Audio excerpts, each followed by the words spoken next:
Assalamualaikum warahmatullahi wabarakatuh. Kami kelompok 8 akan mempresentasikan mengenai analisis kontraktif, yaitu implikasinya bagi pembelajaran bahasa, dan analisis deskriptif pada contoh analisis materi ajar kelas 10 semester 2.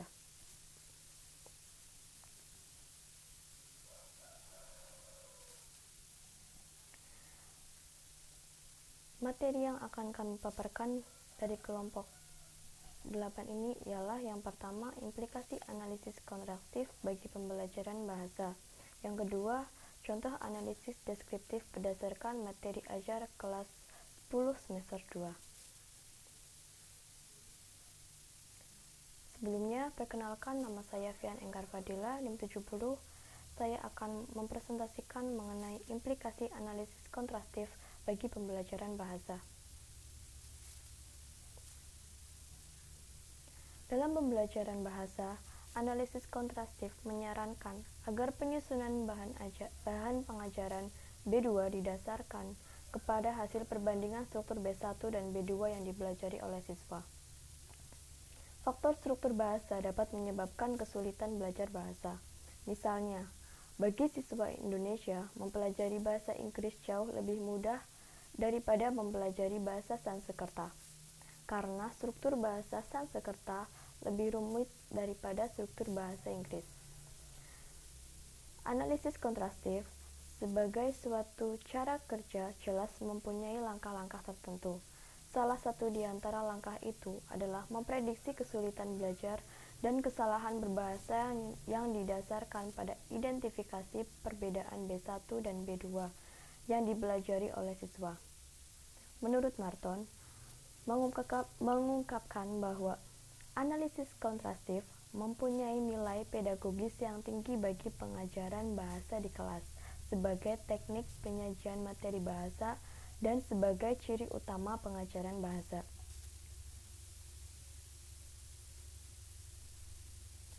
Bahasa ibu berpengaruh kuat dalam pembelajaran B2, dan pengaruh ini tidak dapat dihilangkan dari proses belajar mengajar B2.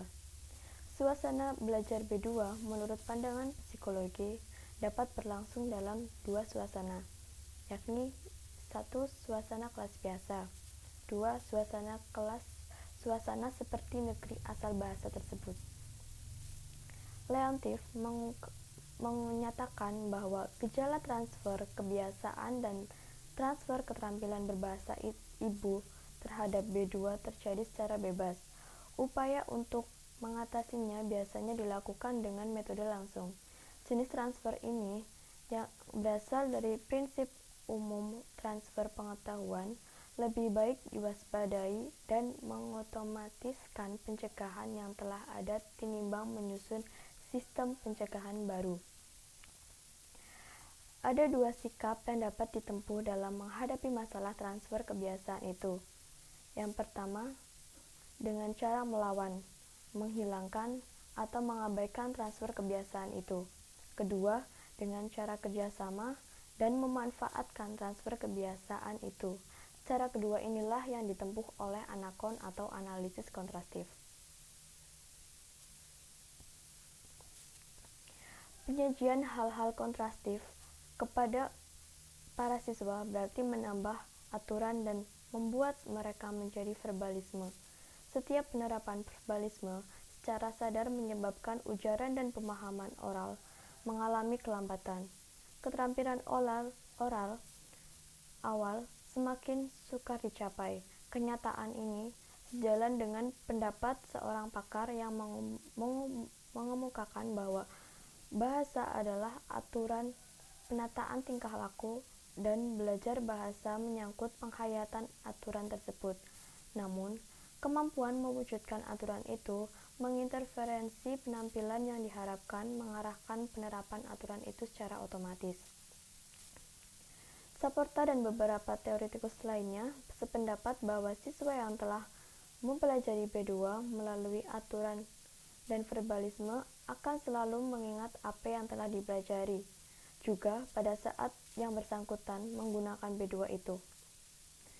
Pendapat lain bertentangan dengan kenyataan psikologis yang menunjukkan bahwa aturan dan verbalisme dipelajari sekalipun bukan untuk kepentingan siswa, membantu pemerolehan penghayatan dan pemahaman fungsi bahasa, dan membentuk sarana pembantu penggunaan B2 pada taraf permulaan.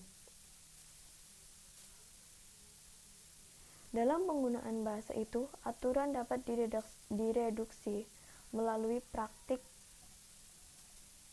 dan aturan itu sudah ada dalam ingatan dan siap untuk digunakan. Tetapi dalam praktik bahasa yang sesungguhnya, aturan itu tidak dikonsultasi secara sadar. Ini berarti semakin sering aturan yang telah dipelajari dipraktikkan dalam keadaan yang sebenarnya dan dalam simulasi komunikasi oleh seseorang, semakin tidak perlu diingatnya secara sadar. Perbedaan antara aturan penataan tingkah laku dan kebiasaan sebenarnya tidak ada. Itu hanya palsu belaka. Aturan bahasa adalah penjelasan kebiasaan berbahasa, dan mungkin dari penerapan aturan berubah menjadi kebiasaan secara sadar. Dengan kata lain, suatu kebiasaan mungkin terbentuk dengan cara dari bawah ke atas sebagai hasil imitasi, atau dengan cara dari atas ke bawah sebagai hasil otomatisasi dan reduksi pengetahuan. Pernyataan ini didukung oleh pengalaman para pelajar bahasa asing yang mempelajari bahasa melalui aturan secara sadar, melalui aplikasi aturan secara sadar, tetapi penampilan bahasanya tidak ditandai oleh kesadaran atau proses reflektif. Begitulah cara pemerolehan setiap keterampilan. Dalam setiap tahap belajar kita mempunyai sejumlah kegiatan untuk menguasai sesuatu secara sadar yang pada giliran penggunaan atau pemakaiannya menjadi otomatis.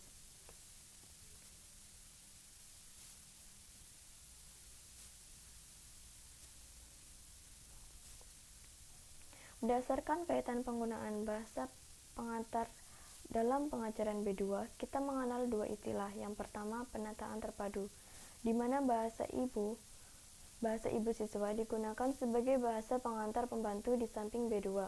Penataan terpadu ini, walaupun ditolak oleh para penentang Anakon, digunakan oleh Anakon. Alasan penggunaannya karena banyak bukti menunjukkan hasil baiknya.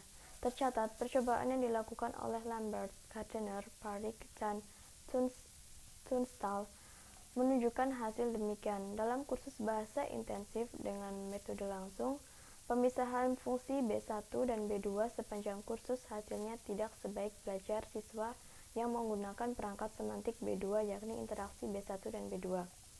Kedua, penataan koordinatif, di mana B1 tidak dipakai sama sekali dalam pengajaran B2. Pengajaran B2 langsung dengan bahasa pengantar B2. Dari uraian di atas, dapat kita simpulkan bahwa Anakon dapat berperan banyak dalam pengajaran B2. Hal-hal yang perlu dilakukan adalah menyempurnakan teori atau landasan yang digunakan oleh Anakon.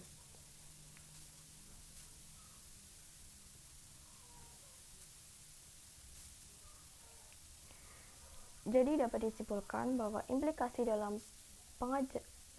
kelas pengajaran B2 itu terdapat 4. Yang pertama, penyusunan materi pengajar yang didasarkan kepada butir-butir yang berada antara B1 siswa dan B2 yang sedang dipelajari. Maksudnya ialah analisis kontrastif menyarankan agar penyusunan bahan pengajaran B2 didasarkan kepada hasil perbandingan struktur B1 dan B2 yang dipelajari oleh siswa. Faktor struktur bahasa dapat menyebabkan kesulitan pada siswa saat belajar bahasa. Misalnya, seperti yang tadi sudah kita bahas, yaitu bagi siswa Indonesia mempelajari bahasa Inggris jauh lebih mudah daripada mempelajari bahasa Sanskerta, karena struktur bahasa Sanskerta lebih rumit daripada struktur bahasa Inggris. Sehingga, materi pengajaran yang paling efektif adalah materi yang didasarkan pada deskriptif bahasa itu. Yang kedua, Penyusunan tata bahasa pedagogis yang didasarkan kepada teori linguistik yang digunakan. Tata bahasa berdasarkan teori linguistik yaitu dapat berada pada tataran fonologi, morfologi, sintaksis, semantik, maupun pada pragmatik. Yang ketiga ialah penataan kelas secara terpadu di mana B1 digunakan sebagai pembantu dalam pengajaran B2.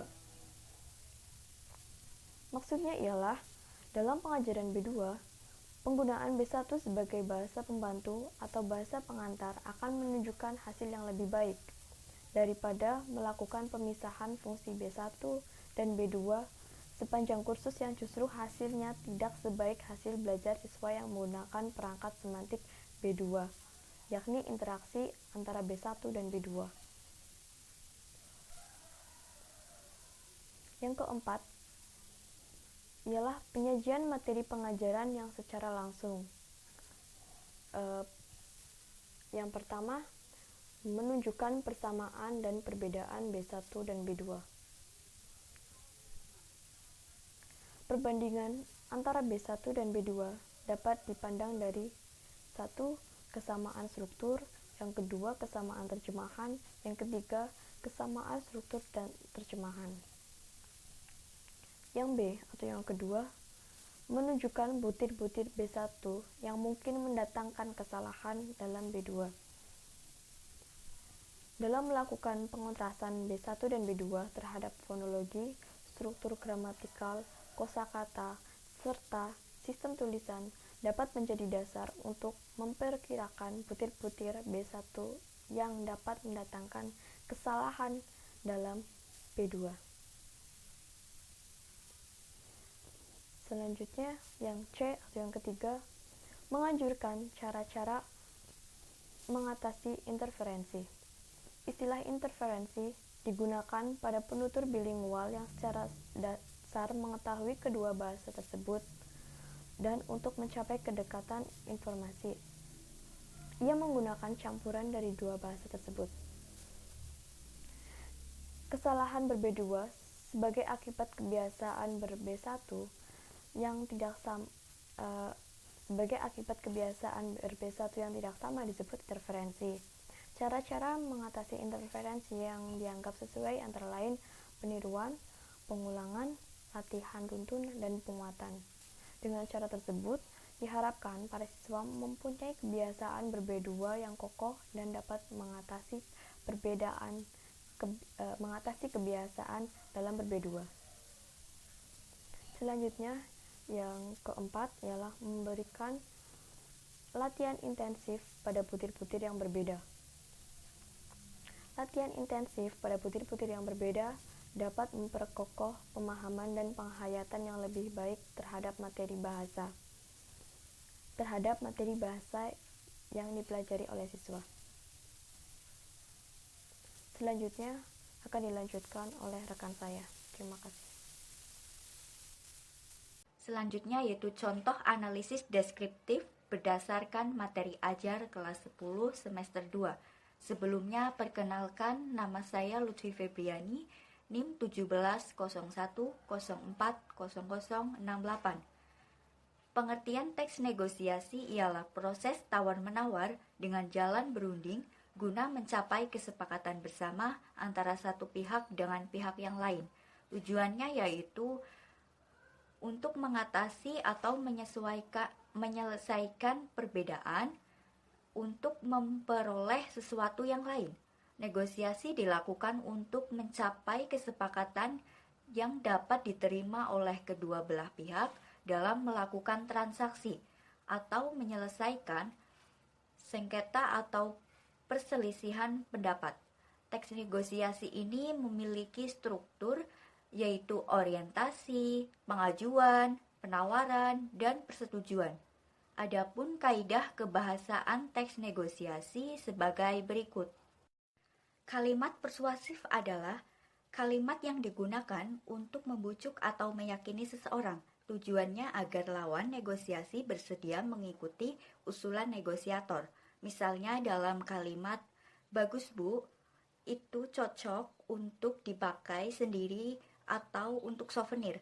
Kemudian bahasa yang sopan dan santun dalam bernegosiasi, kita perlu menggunakan bahasa yang sopan dan santun agar kedua belah pihak merasa dihargai dan dihormati. Dari teks negosiasi yang berjudul Negosiasi Warga dengan Investor, terdapat beberapa kaidah kebahasaan sebagai berikut. Yang pertama, dalam kalimat persuasif, terdapat percakapan antara warga dua dengan kepala desa. Yang kedua, ada kalimat yang sopan dan santun, terdapat percakapan antara Edi dan kepala desa. Di atas menggunakan pronomina atau kata ganti orang ketiga tunggal, ia atau dia atau beliau. Kata ganti ini digunakan secara bervariasi dengan penyebutan nama tokoh atau panggilan tokoh. Kata ganti digunakan untuk menggantikan benda atau menamai seseorang atau sesuatu secara tidak langsung. Banyak menggunakan kata kerja, tindakan untuk menjelaskan peristiwa-peristiwa atau perbuatan fisik yang dilakukan oleh tokoh. Contohnya belajar, membaca, berjalan, dan membayar. Kemudian banyak menggunakan kata adjektiva untuk memberikan informasi secara rinci tentang sifat-sifat tokoh. Contohnya adalah kata sifat untuk mendeskripsikan watak tokoh, antara lain jenius, rajin, dan ulet. Dalam melakukan deskripsi, seringkali penggunaan kata sifat didahului oleh kopulatif, antara, dan merupakan. Saya Sylvia Afrianingsih, NIM 1701040067. Saya akan melanjutkan presentasi. Selanjutnya ada teks biografi. Teks biografi adalah suatu riwayat hidup seseorang yang ditulis oleh orang lain. Dalam teks biografi disajikan sejarah hidup, pengalaman-pengalaman, sampai kisah sukses orang yang sedang diulas dalam teks biografi tersebut. Teks biografi termasuk ke dalam teks narasi, sehingga struktur dari teks biografi juga sama dengan teks cerita ulang lainnya, seperti cerpen dan hikayat. Strukturnya itu ada orientasi, kejadian penting, dan reorientasi. Kemudian, untuk kaidah kebahasaan dari teks biografi ada 6. Yang pertama, menggunakan pronomina atau kata ganti orang ketiga tunggal, yaitu ia atau dia serta beliau.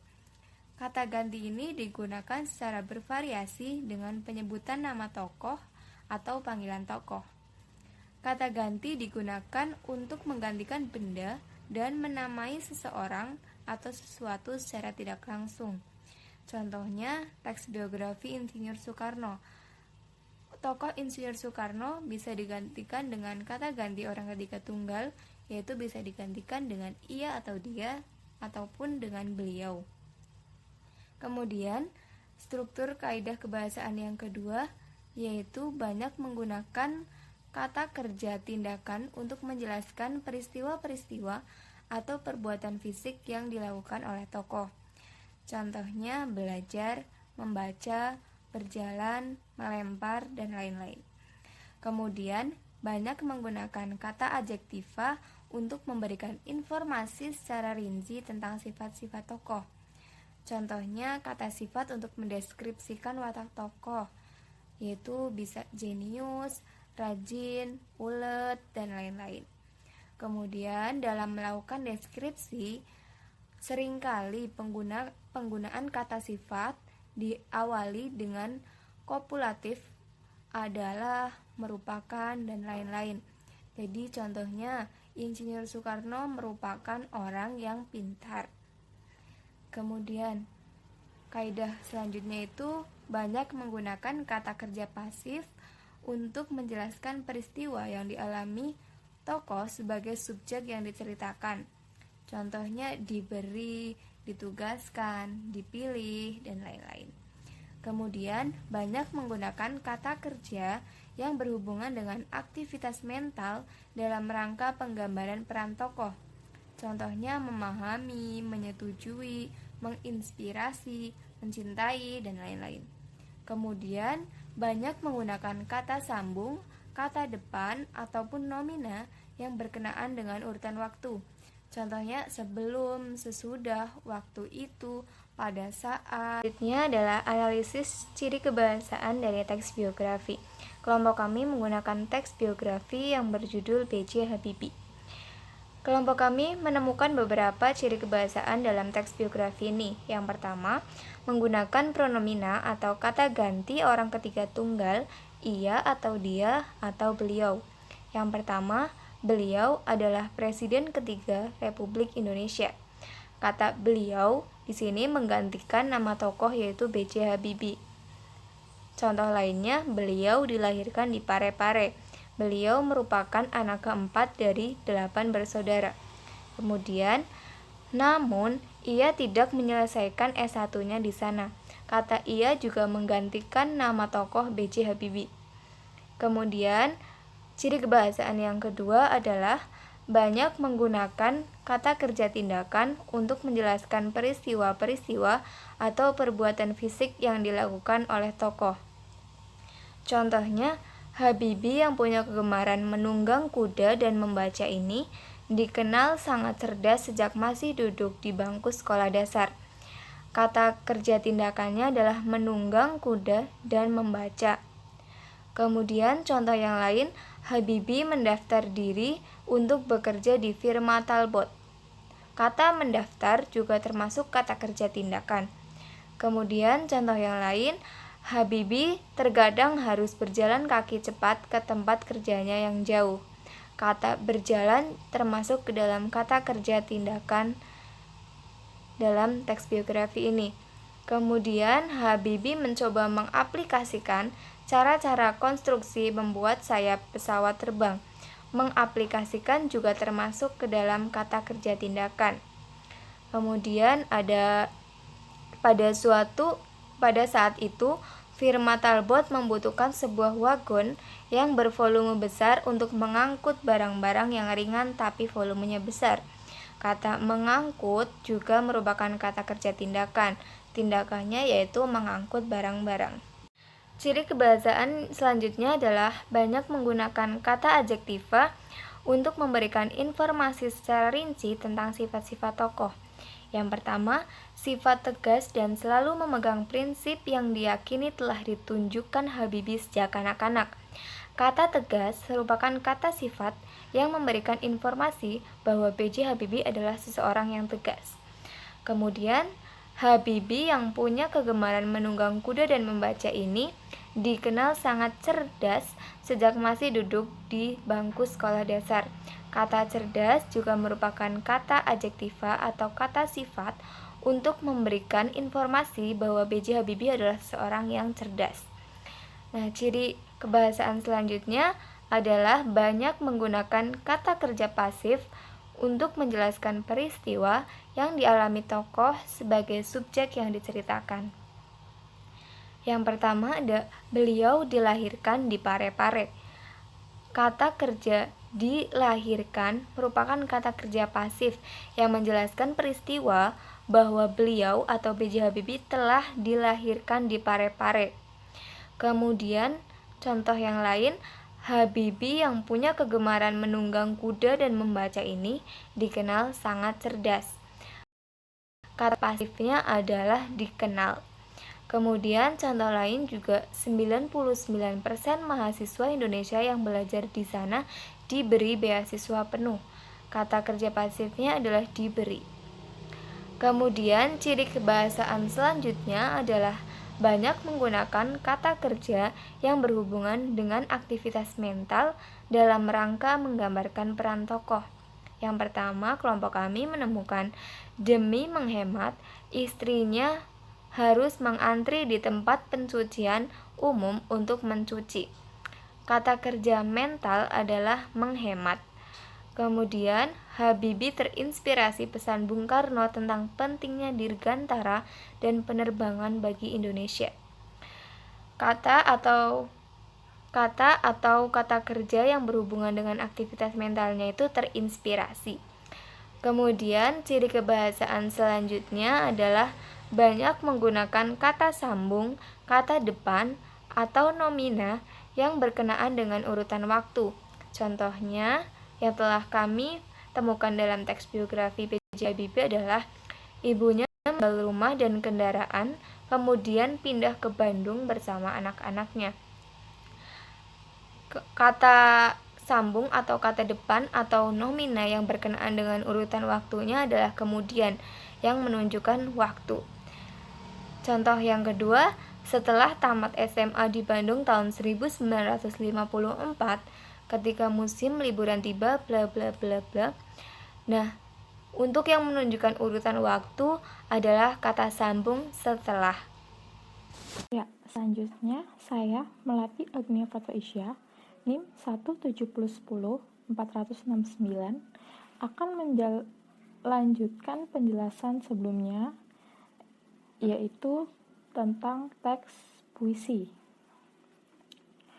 Teks puisi adalah salah satu bentuk karya sastra yang berisi rangkaian kata-kata yang menggambarkan perasaan maupun imajinasi penulis. Selain itu, puisi juga dapat didefinisikan sebagai karya sastra yang terikat oleh rima, irama, dan penyusunan baris dan bait yang bahasanya nampak indah dan penuh dengan makna.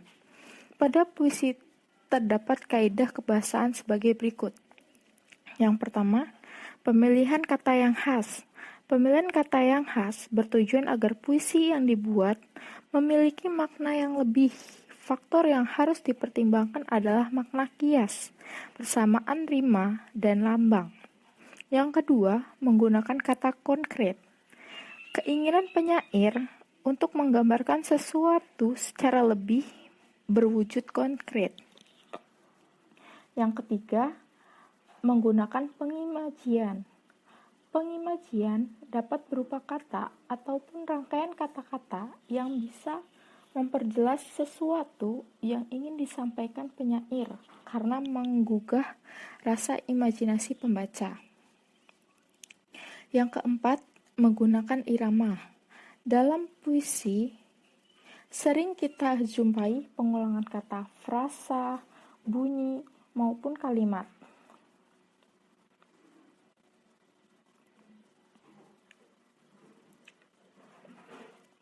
Adapun diksi muncul karena adanya makna kias, lambang, dan persamaan bunyi atau ritma. Berikut ini penjelasan mengenai hal tersebut. Kita sudah masuk pada puisi yang pertama, yaitu pemilihan kata. Pemilihan kata makna kias atau konotatif. Contohnya dalam puisi aku, karya Chairil Anwar. Kita langsung saja masuk pada pembahasannya. Bisa dilihat pada larik binatang jalang, dari kumpulannya terbuang dapat diartikan orang yang selalu bersikap memberontak dan berada di luar organisasi formal. Penyair memilih kata binatang jalang untuk menggambarkan bahwa aku adalah orang yang tidak bisa mengikuti aturan atau norma sosial yang berlaku. Dalam kehidupan nyata, orang-orang seperti ini menjadi orang terbuang, tidak diakui keadaannya. Oleh karena itu, Chairil memilih kata terbuang. Yang kedua, lambang atau simbol. Dalam puisi, banyak digunakan lambang, yaitu penggantian suatu hal, benda, dan benda lain. Ada lambang yang bersifat lokal, kedaerahan, nasional, ada juga yang bersifat universal, berlaku untuk semua manusia. Contoh yang kita akan analisis adalah contoh dari puisi Surat kepada Bunda tentang calon menantunya, karya W.S. Rendra. Bisa dilihat puisinya, kita akan masuk ke dalam pembahasannya. Dalam puisi tersebut, kata kandang menjadi simbol rumah. Penyair memilih kata kandang karena kandang merupakan simbol tempat tinggal bagi binatang piaraannya, dan di dalamnya tersedia kebutuhan pangan yang cukup bagi binatang piaraan tersebut. Sama seperti rumah, orang tua menjadi tempat berlindung bagi anak-anak. Di dalam rumah tersebut, anak-anak mendapatkan kasih sayang dan semua yang ia butuhkan. Yang ketiga adalah persamaan bunyi atau rima. Pemilihan kata di dalam sebuah baris puisi maupun dari satu baris ke baris lain mempertimbangkan kata-kata yang mempunyai persamaan bunyi yang harmonis. Perhatikan contoh puisi berikut. Doa karya Chairil Anwar. Dalam puisi di atas, Chairil Anwar dengan cermat memilih kata-kata yang secara bunyi menghasilkan persamaan bunyi. Persamaan bunyi itu membuat puisi tersebut semakin indah ketika dibacakan. Berdasarkan jenis-jenis rima, pertama dapat dilihat secara vertikal, persamaan bunyi pada akhir baris dalam satu bait. Jenis-jenisnya sebagai berikut. Yang pertama, rima sejajar berpola. A, A, A. Yang kedua, rima kembar berpola. A, A, B, B. Yang ketiga, rima berpeluk berpola. A, B, B, A. Yang terakhir, rima bersilang berpola. A, B, A, B. Bisa kita lihat pada puisi aku, semuanya sama. U, U, U, U, U, U. Ini menandakan bahwa puisi doa karya Chairil Anwar ini menggunakan rima sejajar berpola. A, A, A. Lalu yang kedua adalah menggunakan kata konkret. Perhatikan contoh berikut ini. Pada puisi balada terbunuhnya Atmokarpo, karya W.S. Rendra. Kata konkret pada puisi di atas diantaranya kuku besi. Kuku besi diartikan sebagai kaki kuda. Lalu kulit bumi. Ini salah ketik. Kulit bumi diartikan sebagai jalan yang tidak teraspal. Selanjutnya adalah penunggang perampok. Penunggang perampok yang diburu diartikan sebagai Atmokarpo, seorang perampok yang menunggang kuda. Berikutnya adalah surau bau. Surau bau keringat basah diartikan sebagai perjalanan yang sangat melelahkan. Yang selanjutnya adalah jenawi. Diartikan sebagai samurai. Lalu telanjang diartikan sebagai keadaan siap berperang. Jadi, jenawi pun telanjang diartikan sebagai samurai yang siap untuk berperang.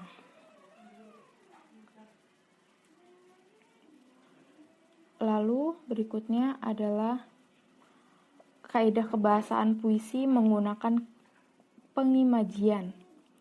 Yang pertama, imaji visual.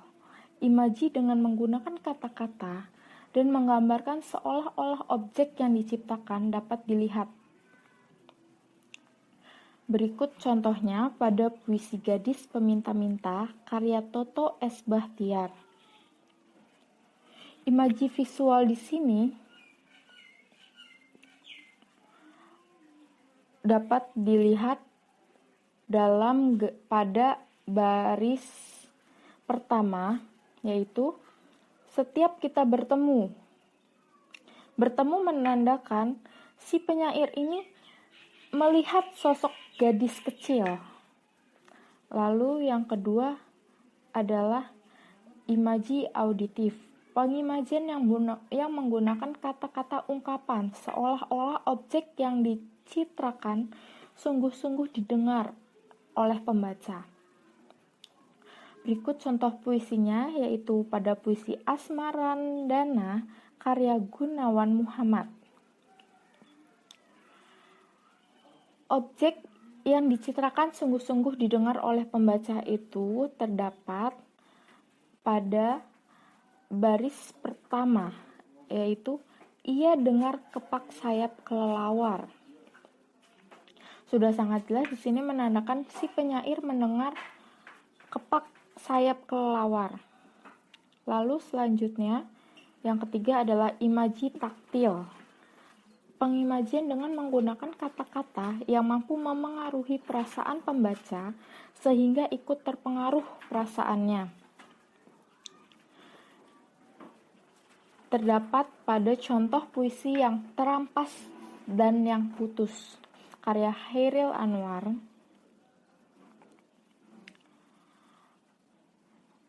Kata-kata yang memengaruhi perasaan pembaca terdapat pada kalimat pada baris ke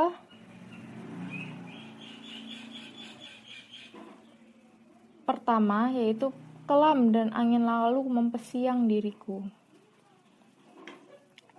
Di sini penyair mengajak pembaca untuk merasakan apa yang ia rasakan.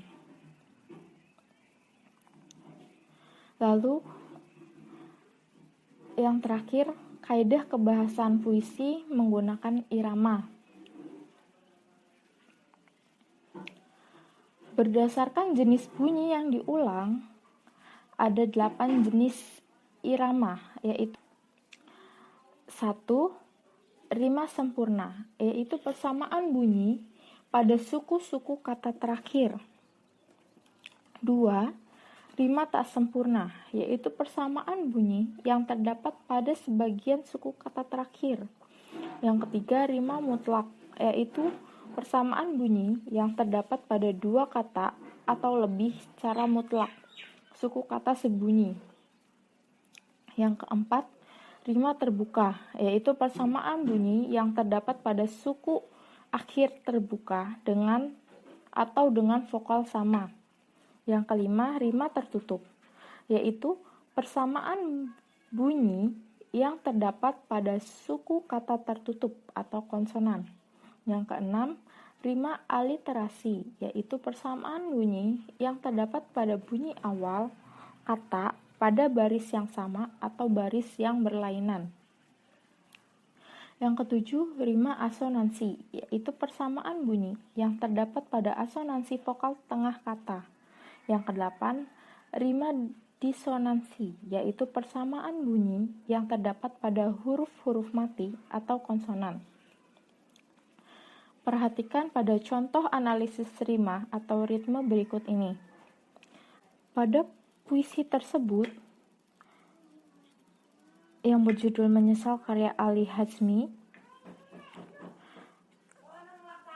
termasuk pada rima terbuka, yaitu persamaan bunyi yang terdapat pada suku akhir terbuka atau dengan vokal sama. Dan bisa juga pada rima sempurna, yaitu persamaan bunyi pada suku-suku kata terakhir. Bisa dilihat di sini untuk baris pertama yang sama dengan suku kata baris yang terakhir pada baris ketiga yang, dan baris kedua sama seperti baris yang keempat. Sekian presentasi dari kelompok 8. Kurang lebihnya mohon maaf. Wassalamualaikum warahmatullahi wabarakatuh.